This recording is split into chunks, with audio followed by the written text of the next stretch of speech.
Right, panapa tirationesa kuti kana uchida kuchinja WhatsApp yako uchiisa new vision unoita sei kuti usarasikirwe nemamessages ako. Katiti kuti wanga uchimboshandisa WhatsApp yako inonzi Adam, uda kuchinja WhatsApp Adam uchienda ku FM WhatsApp, sati kuona kuti unozviita sei usingarasikirwe nemamessages ako. Zvinongoitika nyore nyore. Tarisa zvichaitika pano pavidhiyo ineyi.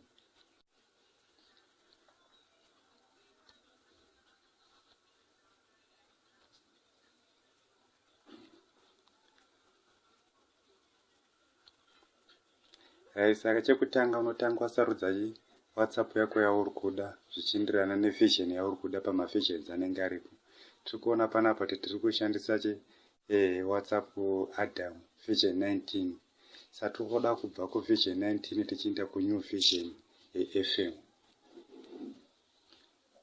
Ese maWhatsApp atiri kuona kuti adownloada nhasi aya manew vision atadownloada nhasi. Saka tiri kubva kumaold vision tichienda kumanew vision. But so far Adam WhatsApp haisati yava nenew vision, tichiri takamirira new vision. Saka tichinje kubva kuAdam tichienda kunew vision FM WhatsApp tisingarasikirwe nemamessages.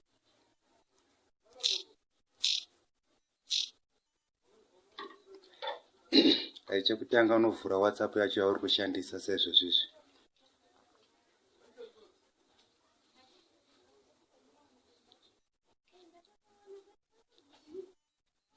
Tiri kuona maWhatsApp ese aya mamessages ese ari apa. Tangodzoka akadaro kusanganisira nemagroups acho. Tati zvingodzoka zvakadaro. Kazhinji kachona tiri kuona kuti paunochinja kubva kuold WhatsApp uchienda kunew WhatsApp, kazhinji kachona unozorasikirwa nemagroups ako. Saka ndizvatira kuti tiite panapa kuti usarasikirwa nemagroups ako. Kuti magroups ako adzoke, unofanira kutanga waita backup. Unobva wavhura 3 dots dzisati avhura idzo. Wobva wauya pazasi pano pakanzi settings. Wabva pakanzi settings wobva wauya pakanzi chats wovhura ipapo. Tiri kuona pazasi apa pakatonyorwa kunzi chat backup wobva wavhura ipapo.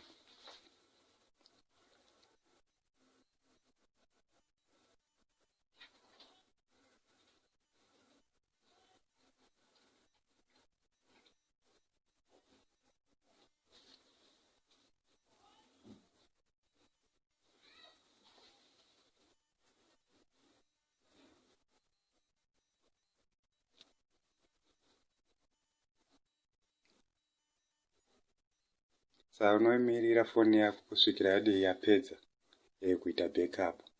Kazhinji kachona kana uchiita zvinhu zvakaita sezvatiri kuita panapa hazvidi kumhanya.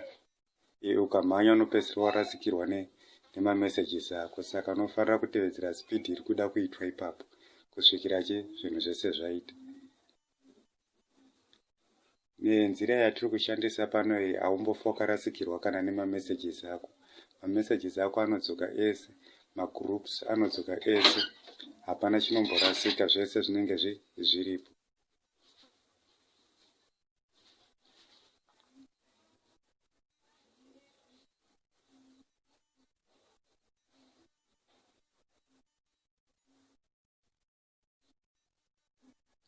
Uchanyatsokuona kuti ukatevedzera zvauri kuona pavidhiyo ineyi, haumbofa wakarasikirwa nemamessages.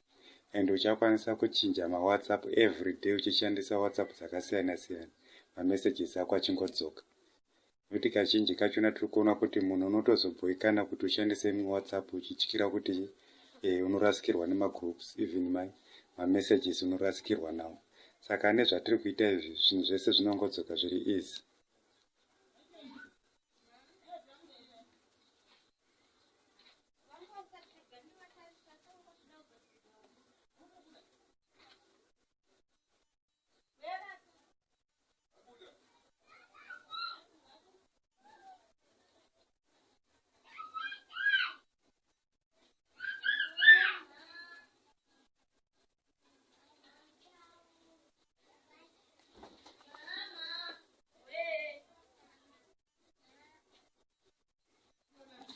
Panapa tiri kuona kuti WhatsApp yedu yapedza kuita backup, saka wobva watoti back. Totodzoka kumashure kunoku. Saka usati wavhura FM WhatsApp yako yatakatarisana nayo, tanga uenda ku memory card, wotava ku internal storage.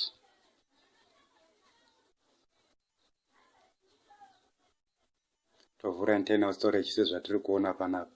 Saka tiri kuona kuti tinoda kuchinja kubva ku Adam WhatsApp tichienda ku FM WhatsApp.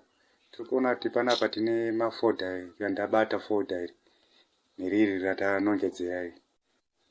Saka pane mafolder maviri apa. Adam WhatsApp inenge iri mukati makanzi AD WhatsApp, ndimo zvakare mataita backup.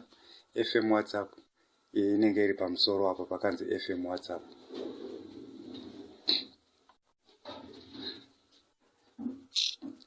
Saka chekutanga chaunoita panapa wodzvanya long press pobuda maoption auri kuona wobva wati copy. Kana wakopa saizvozvo wobva wadelete that folder.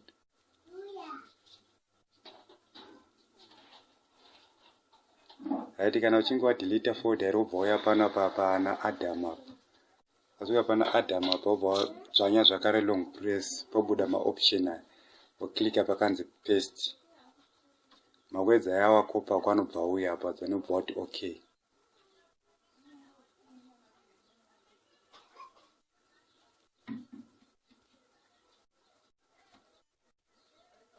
Ari kana wadai sobva wati back totodzoka kuno ku WhatsApp yako kuno.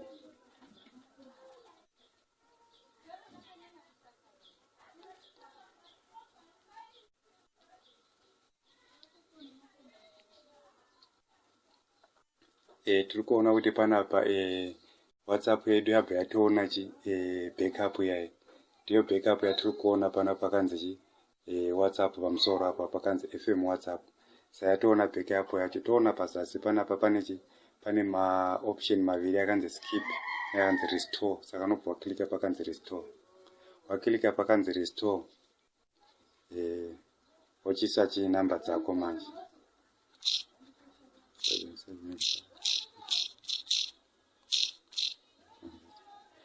Waisa namba dzako, klika next.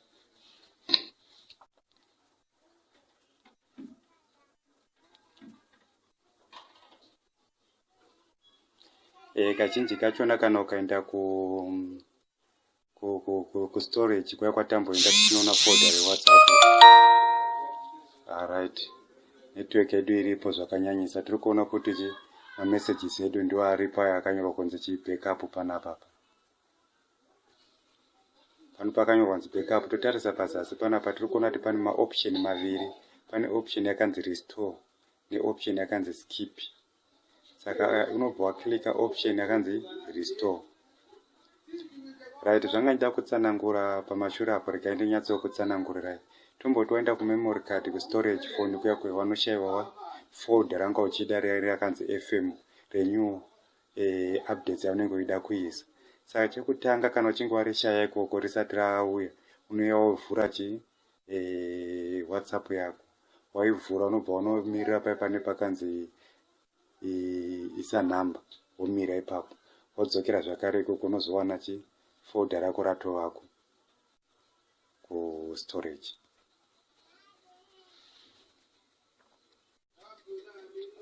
Saka panapa tiri kuona kuti tiri kuita backup yedu. Unomirira backup kusvikira yadi yanyatsopedza kuti zvinhu zvese zvinyatsokuendeka. Sezvandamboreva zvinhu zvacho zvinoda patience. Saka ukamhanya unogona kurasikirwa nezvinhu zvako zvaunochida. Saka unofanira kutevedzera speed ichidiwa nefoni yawo. Izvi zvinoitika according nefoni yako kura kwakaita, zvasanganisira network yako. Saka chatine chikurudzira kutevedzera speed inenge iripo ipapo pafoni pako kusvikira messages ako adzoka ese. Asi zvinongoitika zvonguva diki, especially kune vaya vane messages mashoma. Inangu samukoma Jola ndagara nine messages akati wandei chaizvo. Tosakaona patatora backup yedu ati nonoke nepatiri kuisa panapa inoti ononoke. Asi kune vamwe vandoziva kuti messages enyu mashoma 2 seconds kupfuura ipapatira.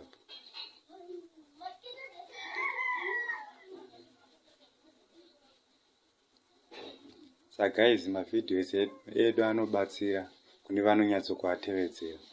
I think so kune vese vari kuona mavidheos aMukomajola muri kunyatsokuona kuti mavidheos acho anenge akajeka zvisingaiti seyo ine yauri kuona panapa. Inini Mukomajola ndine mavidheos akawandisa andiri kuuploada paWhatsApp, paYouTube, asi mavidheos mazhinji ari kuwanikwa paWhatsApp. Saka kana uri mumwe anofarira mavidheos iwaya unofanira kujoina group reWhatsApp kuti tifambirane nevamwe patekinoloji. Tiri kuratidzana zvakawandisa zvakapfurikidza zvauri kuona panapa. Tinosanganisira kumacomputers tiriko zvakare, kumafoni flashing tiriko zvakare. Chitsotsi chese tinogona kuratidzana tiri pano paMukomajola ndizvatine tichiita ipo panapa. Saka izvi ibenefit inongopiwa chete kuvanhu vari mugroup. Kana iwe uchinge wafarira kupiwa zvinhu izvi, ndokurudzira kuti ujoine WhatsApp group. Kana uchinge wapinda mugroup imomo, ndiwo kuti usangane nemavidheos iwaya.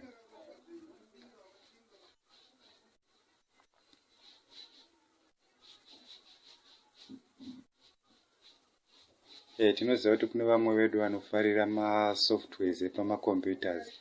Masoftwares epamacomputers mahombe zvisingaiti.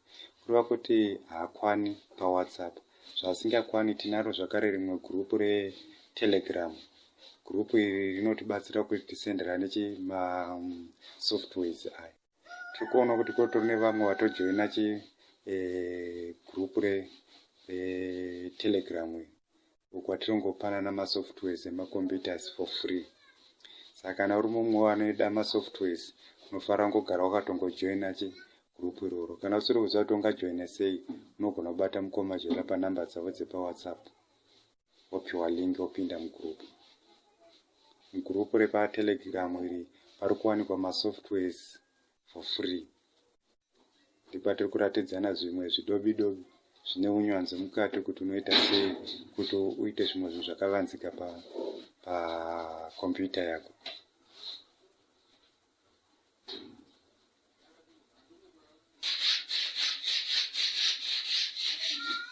Panapa tiri kuona kuti mameseji edu adzoka ese. Ndio totawa tiri kuona pazasi apo kuratidza kuti mameseji edu adzoka. Kana zvinge zvadai so waklika pakanzi next.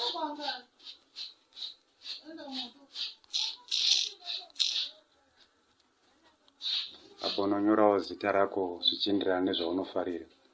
Waklika pakanzi next.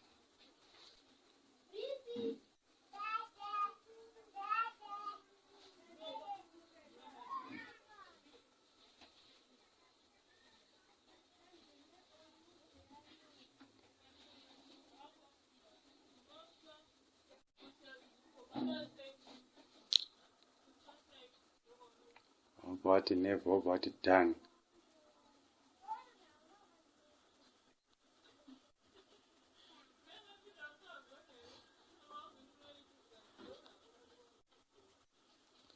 Right, sezvatiri kuona panapa mamessages edu angodzoka akadaro aya. Aya ndiwo mamessages anga ari kuya kwatamboonisana kuya. Tiri kuona kuti zvese zvadzoka zvakadaro, hapana chisina kumbodzoka. Tova pamagroups pedu panapa, tiri kuona kuti magroups edu aripo zvakare. Ese adzoka akangodaro nemamessages awo.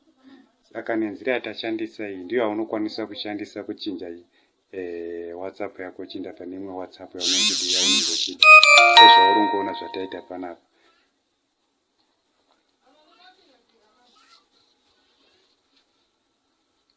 Ndizvo zvaunongoita pamaWhatsApp ako ese aunoida kuchinja kuti usarasikirwe nemagroups ako.